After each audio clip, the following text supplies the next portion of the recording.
Just doing it. All right, ladies and gentlemen, we are live on YouTube and on Instagram. We're reacting to the college football playoff. We're going to have a little fun with it. Drop your comments below. Let me know what you think of these rankings as they come out. It's a huge night. Huge night. First rankings of the 2025 college football season. And I know many people are struggling to log on to their YouTube TVs and watch this live show. So we're gonna bring it to you right here. I know it's just my face, and I can't tell you, exactly, or I can't show you exactly what's on the television for copyright issues. But hopefully, y'all can follow along, get my live reaction, and it's gonna be pretty fun. I think this is gonna be a neat little thing. What's the saying? Ask for forgiveness and not permission. So we're going to see how this works. Hopefully we don't get into any troubles, but we've got the rankings coming out shortly. I just uploaded a video on Instagram with my rankings, what I think the committee is going to do tonight. And we'll go through those real quick before we get the official ones. But number one, we got Ohio State. Ohio State is bar none the best team in the country. I think the committee knows that. I think they'll respect that decision. I think between Julian Say and Jeremiah Smith, Carnell Tate, Caleb Downs, you probably have four of the maybe top six best on a single team. I think this Ohio State team is absolutely insane. Now, the argument is whether or not Indiana or Texas A&M should get that number one spot. Well, with those, I mean, Indiana's got the huge win in Eugene over Oregon. Texas A&M's got the massive win at Notre Dame and another one dominating LSU in Death Valley at night, one of the craziest atmospheres in all of college football. But just how those arguments may have their validity, I really think this Ohio State team is far better than them. I think they're a juggernaut in this college football landscape this year. So that's why Ohio State, in my eyes, will be the number one team in the committee's rankings tonight. So then you got Indiana and A&M at 2 and 3. Closing out the top four, we're going to go Alabama. Alabama is obviously recovered from that Florida State loss that happened in the first game of the season, and have completely flipped on their heads and turned their season around. They get the win at Georgia, ending the home streak here in Athens, and then they continue and go on this absolute freight train roll down the tracks where they just steamroll everybody in their path. Vanderbilt, Missouri, so on and so forth. They've gone through all of these ranked opponents in SEC play and have not slowed down in the slightest. So Alabama caps it out at that number four spot. Those top four obviously getting buys in the college football playoff. So if it were to happen today, we've got Ohio State, Indiana, A&M, and Alabama getting those buys. Moving on down, we'll start with number 5, Oregon at number 5. I think Oregon gets the bid at number 5 over Georgia simply because they're lost to the committee's ranking number 2 team, Indiana. Now, I know they lost by 10, whereas Georgia. However, I think they value those rankings and they value how good Indiana is and what it means to lose to that team. And to be quite frank, they kept it close. They kept it close until Indiana kind of ran away with it in the second half. In the AP poll, Georgia is ranked above Oregon. However, I think the committee, like I said, is going to value this ranking of Indiana and that being their lone loss for Oregon. So moving right along, number 6, Georgia. Georgia is a cardiac team, man. It's been crazy to watch. I haven't missed a single game except Auburn, and that was yet another crazy finish there on the Plains. So Georgia is just chugging right along. If they keep winning, who knows? We'll see what they can do. But they've got everything in front of them. If I'm a Georgia fan, which we are here, I theoretically don't want to play in the SEC championship. I think that's a maybe common belief among the Georgia faithful. But you stay out of that SEC championship game, you get an extra week of rest, and then you get a home playoff game because I don't think they drop us outside of that top 8, even if we don't play in the SEC championship. 7, Ole Miss. Ole Miss takes the loss to Georgia in Sanford Stadium. That's their lone loss of the year. They've had some close ones too, like Kentucky earlier in the year. But Ole Miss is chugging right along with that Lane Kiffin offense led by Trinidad Chambliss. And I think this Lane Kiffin offense is going to roll right into the college football playoff. I think that's going to keep Lane in Oxford. But I'll pause right there with my predictions. We're going to list you the top 25 leading up to the top 12. So number 25 coming out on television right now. Tennessee at number 25 at 6-3. Joey Aguilar and Tennessee fall to Oklahoma last night against last weekend against Oklahoma in Neyland Stadium. 3 losses on the year to Oklahoma, Alabama, and Georgia. 3 SEC losses probably cuts them out of the SEC championship race, but Tennessee, of course, still very much in it. They could win out and potentially, with some other things going their way, find themselves in the playoff. But it's a long road ahead, and they don't control their own destiny. Coming in at number 24, you got Pitt, 7-2 Pitt. Then at 23, Washington, 6-2. Number 22, Missouri. So what we have right now, number 22, Missouri. Number 23, Washington. Number 24, Pitt. And number 25, Tennessee. Missouri. Missouri's a fun team, man, and they had some heartbreaking losses to Alabama and Vanderbilt, some emotional ones, but they're still in this top 25. They still are fighting for a chance with just those 2 losses to make themselves into the college football playoff for the first time in program history. At number 21, just released, you got 7-2 Michigan. So we're staying pretty consistent with the AP poll thus far. Michigan, I think, is in that 20 or 21 spot in the AP poll. Michigan, of course, they're still all in and have an opportunity to make a playoff push as well. Moving right along, though, at number 20, another Big Ten team, 6-2 Iowa. The Hawkeyes are not the historic Hawkeyes that we once knew. The Hawkeyes have kind of turned their offense around. It's not necessarily the greatest offense in the world, but compared to past historic Iowa teams that were so terrible on the offensive side of the ball, Iowa's somewhat turned themselves around. They still have a stout defense, but I want to go back through them. Number 20, Iowa. Number 21, Michigan. Number 22, who did we have? I can't even remember. They took it off the screen just as I was saying that. But anyways, at number 19, just dropped USC. They are 6-2, still in it too. I mean, it's crazy. We are getting all the way down to the 20s and then the late teens, and these teams are still alive in the college football playoff push. And USC is a fun team to watch, man. That offense is one of the best offenses in the country. Jordan Mailata, head coach Lincoln Riley, kind of making that push, trying to turn the program around. Now, number 18, just dropping, Miami. Miami takes another loss this past weekend. Carson Beck and co. are struggling in a season where everything seemed to be in front of them, where everything was clicking in the front half of it. Carson Beck has once again turned the ball over, returning to himself like he was at Georgia a year ago. Number 17, Georgia Tech, the other ACC team that fell. Georgia Tech was a top 10 team in the country before falling out. And they're right where the AP poll, or spot below where the AP poll has them at number 17, wherein the AP poll has them at number 16. So Georgia Tech 8-1 at 17. Number 16, Vandy.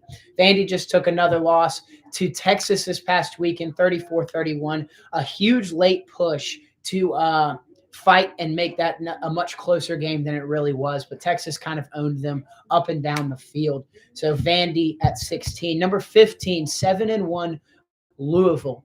Louisville is obviously an ACC team. Just above them, the team that beat them in the head-to-head, that is Virginia at number 14, 8-1 on the year. Virginia's lone loss coming to NC State. Louisville's lone loss coming to Virginia, and then Tech is the next ACC team. Their lone loss coming to NC State, just like Virginia's. So a little bunch of those ACC teams just behind Tech. You've got Miami as well. Then at number 13, just before the top 12, we get Utah, 7-2, very much alive in the Big 12 championship race. If they make that push, if they make it to the Big 12 championship game and win, we will see Utah in the college football playoff. So right here, we've got a bunch of jumbled mess between Utah, Virginia, Louisville, Indy, Tech, Miami. all of these teams are taking some late losses in the year relative to what they were at prior to in the beginning of the year. But this Utah team, man, they are playing their best ball right now. That is what Utah does year in and year out. They come in and they play at the top of their game once you get to November. So number 12, coming in at number 12. Now remember, this is not the rankings yet. This is, not the playoff picture yet. These are just the rankings. That's what the college football playoffs duties are, is to rank the teams 25 to 1 from worst to best in that order. And then from those top 25 rankings, they will pick the most deserving, the best teams, whatever verbiage you want to use to play for the college football playoff. At number 11, Texas, 7-2. They've got the head-to-head at Oklahoma. Obviously, the committee values that head-to-head, whereas in the AP poll, Oklahoma is still above Texas, 2 spots, I believe. Texas gets the big win over Vanderbilt last weekend, but their 2 losses coming to Ohio State and Florida. Florida, that glaring look on their resume, but Texas is very much alive. Probably knocked out of the SEC championship race at the pace that Alabama and A&M are running at. But, man, Texas has everything in front of them. They've got Georgia coming up in 2 weeks. They've got A&M in the final week of the year. So you've got everything in front of you for the Longhorns. At number 10, we've got Notre Dame, 6-2 Notre Dame. Go 0-2 to start the year, an abysmal start for the Fighting Irish, but have flipped their season on their head, and they are right back in the playoff picture as an independent school. Everybody loves Notre Dame on this committee. Everybody in college football, maybe you got a love-hate relationship. If you're a Notre Dame fan, obviously you love them, but everybody else absolutely despises them. However, they're good for TV ratings. We know if Notre Dame is going to come around and finish out this year after those 2 losses, run the table, go 10 straight, have 10 straight wins, they were going to be in the playoff. They got Jeremiah Love, one of the best running backs in the country. So Notre Dame very much in this playoff picture. If they keep winning, it's hard to leave them out. Coming in at number 9, it is dropping right now. I hear Reese and Joey Galloway discussing it. But I want to talk about Notre Dame a little bit more before the number 9 team drops.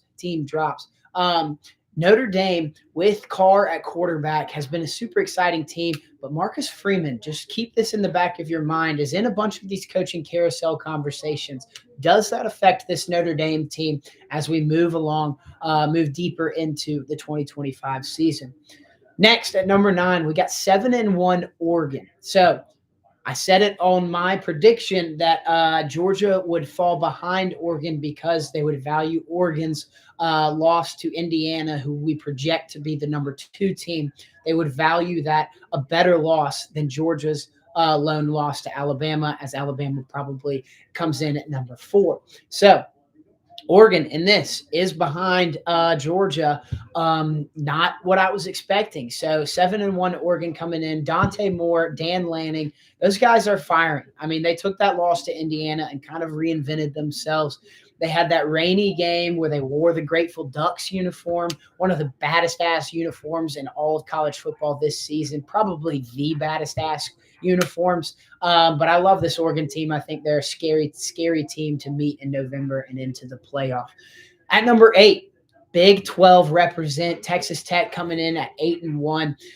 Everybody knows about this Texas Tech team. They bought their entire roster, but man, they took that bad loss earlier in the year. And just ahead of them is the next Big 12 team in BYU at number 7, 8-0, the only Big 12 team that is still undefeated. BYU is chugging right along, but the best part about these 2 teams being at 7 and 8, they meet this weekend. Game day is going to be there. It's going to be an exciting time. BYU and Texas Tech at 7 and 8. And at number 6, Ole Miss. Ole Miss took that loss to Georgia in Sanford Stadium, a shootout. Scored their first 6 drives. Georgia scores every single drive of the game. Trinidad Chambliss just can't match Gunnar Stockton's play late in the 4th quarter when Gunnar Stockton stepped up to the plate and answered for his team. Ole Miss 8-1 on the year, though. Since that Georgia loss, that offense has kept on chugging. They get the huge win over Oklahoma, and Ole Miss is very much right, has everything in front of them. Could potentially go 11-1. But coming in at number 5, we've got Georgia. Georgia 7-1. That's where they are in the AP poll. Alabama at number 4, coming in at 7-1. Texas A&M at number 3 at 8-0. It's exactly looking like the AP poll in these top 6, 7, 6, 7 rankings. Texas A&M is one of those super exciting teams that could have that argument for being the number 1 team in the country. Marcel Reed is playing out of his mind. He should be very much in this Heisman conversation. What A&M did to LSU, obviously Brian Kelly gets fired. That's the headline after that game. But A&M dominated them in one of the toughest environments in all of college football, Death Valley. Coming in at number 2, though, Indiana 9-0 and Ohio State at number 1, 8-0. So we kind of have a picture. Like I said, these are just the rankings. This is not the exact playoff picture thus far, but Ohio State, bar none, the best team in the country. I think everybody realizes it. It's hard to go against them. To be the best, you got to beat the best, and the best is Ohio State. Nobody's beaten them since Michigan in last year's final week of the college football season. They go on that historic run through the first ever 12-team college football playoff, and it's just they haven't slowed down. Julian Sayin is better than they had at quarterback in Will Howard last year. Jeremiah Smith is probably the most athletic person in college football. Then you've got Caleb Downs, probably the most athletic defender in college football. So here's the playoff picture. We've got number 1, 2, 3, and 4. We've got those set. Ohio State at 1, 2 Indiana, 3 A&M, 4 Alabama. Those teams, if the playoffs started, would have the bye. So we're going to wait and see what these projected first round matchups are, but the first team out is Texas. Second team out, Oklahoma. They value that head-to-head, obviously, between Texas and Oklahoma in the Red River rivalry. At number 5, Georgia. At number 6, Ole Miss. At number 7, BYU. At number 8, Texas Tech. So those are the higher seeds, the hosting teams in the first round of college football playoff. Following suit, you've got number 9, Oregon playing Texas Tech in Lubbock. Then at number 10, you've got Notre Dame playing BYU at BYU. At number 11, you've got Virginia sneaking into the playoff as the lone ACC representative playing in Oxford against Ole Miss. And the final team, the group of 5 representative, that is Memphis. So we were pretty close. We had Georgia obviously falling behind Oregon slipping to number 9 where we had them projected at number 5. So Georgia's in that 5 spot against what we projected. Ole Miss is in that 6 spot. BYU is in the 7. Texas Tech in the 8. Oregon in the 9. Who else did we have? Notre Dame in the 10 and Virginia in the 11 and Memphis in the 12. So an exciting first rankings. It's pretty much expected. I think the biggest takeaways from this, we'll go through them real quick. Number 12, Memphis, the group of 5 representative, is not even ranked, and they're slipping into the playoff. So what's interesting about these group of 5s is you've got a team like USF who has the statement win over Florida. Then they take a big loss to Miami, and they lose the head-to-head to Memphis. So that's why Memphis bumps above. Other group of 5 in the running. You've got North Texas. You've got JMU. You've got Navy, although Navy just took a loss this past weekend. They have Notre Dame. I'm sure if Navy gets a win over Notre Dame, they bump Notre Dame out of this playoff picture, as they would probably finish the season 9-3, and Navy slips in maybe ahead of Memphis as that group of 5 representative. Think about this, though. If we get into the Army-Navy game, Navy is fighting for a playoff spot. What happens with the Army-Navy game? It's after conference championship weekend. It's after the final CFP rankings come out. So could we see a delayed CFP rankings if Navy comes in?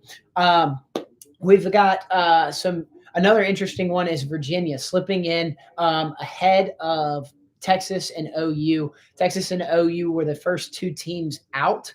Obviously, SEC teams, you have to fit in that ACC representative. This is projecting that Virginia goes on a run, runs the table, and wins the ACC. I'm getting a comment. What team has the best odds of beating Bama in the regular season? Well, I don't know the exact odds market, but hear me out. Auburn. In the Iron Bowl, Auburn and Alabama, you never know what's going to happen. It's crazy. It's a crazy dynamic, obviously, with the Hugh Freeze firing. But with that being said, Auburn still has everything to just go all in. They're a scary dog backed into a corner, and Alabama could have some trouble with them. But I don't see Alabama losing the rest of this regular season. I think them and Texas A&M are on a collision course in the SEC championship. I think that's going to be a hard fought game, but just because they've been there, just because they have the winning culture. I know Saban's not there, but if I had to pick, I would take Alabama in a theoretical Alabama Texas A&M SEC championship. Once again, going back to the Georgia thing, Georgia missing the SEC championship, I think, is in the best case for the Dogs. You get that extra week of rest, you get a home playoff game, because what it's projecting to look like is the Big Ten champion, if holds true, if Indiana and Ohio State run the table, finish the regular seasons undefeated before conference championship weekend, I think that Big Ten team that comes out on top as the 13-0 team will be the number one team. I think then you put the SEC champion at number two. And then I think at three, you probably put the Big Ten championship loser. And number four, you put the SEC championship loser, which if Georgia runs the table, that keeps them right there at that five spot. I think Ole Miss is just right there behind them.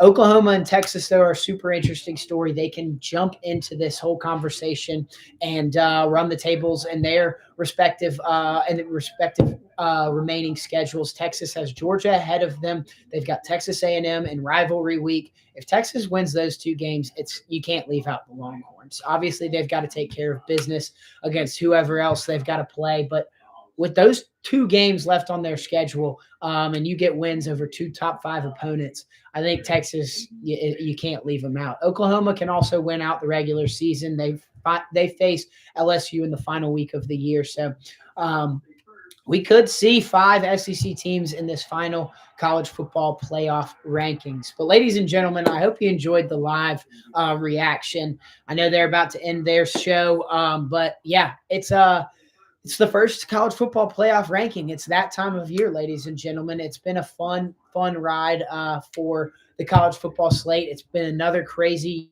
year. We're seeing the parity-stricken college football universe take a knock from the transfer portal, from the NIL. There's so much more of an even playing field, and every single game seems like a playoff game. You've got Texas Tech and BYU meeting this weekend. I don't think the Big 12 gets to teams in the college football playoff, so we could be suited for a pseudo playoff matchup between Texas Tech and BYU this weekend.